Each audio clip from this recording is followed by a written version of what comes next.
राम मंदिराच्या प्राणप्रतिष्ठा सोहळ्याची जोरदार तयारी। रामलल्लाची प्राणप्रतिष्ठा होणाऱ्या जागेचं काम पूर्ण। राम मंदिराचं भव्य दिव्य रूप झी24 तासवर। राम मंदिर उद्घाटनाचं उद्धव ठाकरेंना अखेर निमंत्रण। सूत्रांची माहिती तर निमंत्रणावरून विरोधकांमध्ये गोंधळ। निमंत्रण आलं तर जाणार अखिलेश यादवांची भूमिका, तर जाण्याबाबतचा निर्णय हायकमांड घेणार, चौधरींची माहिती। आम्ही पळपुटे नाही तर तुम्हीच रणछोडदास। भाजपचं काम फक्त पापड लोणचं बनवण्याचं। बाबरीवरून संजय राऊतांचा भाजपवर हल्लाबोल।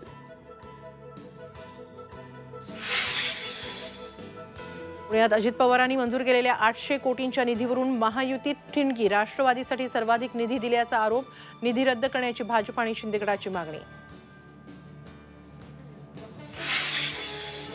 माधुरी दीक्षित निवडणूक लढवणार नाही। झी24 तासच्या लीडर्समध्ये माधुरीचा खुलासा। माधुरी म्हणते, राजकारण नको रे बाबा। गोळ्या घातल्या तरी आरक्षणाशिवाय माघार नाही। मराठा आरक्षणावरून जरांगेंचा सरकारला निर्वाणीचा इशारा। आणि ऑनर किलिंग सारखे गुन्हे रोखण्यासाठी राज्यात सुरक्षागृह उभारणार। आंतरजातीय आणि आंतरधर्मीय जोडप्यांना सुरक्षागृहात वर्षभर राहण्याची सोय।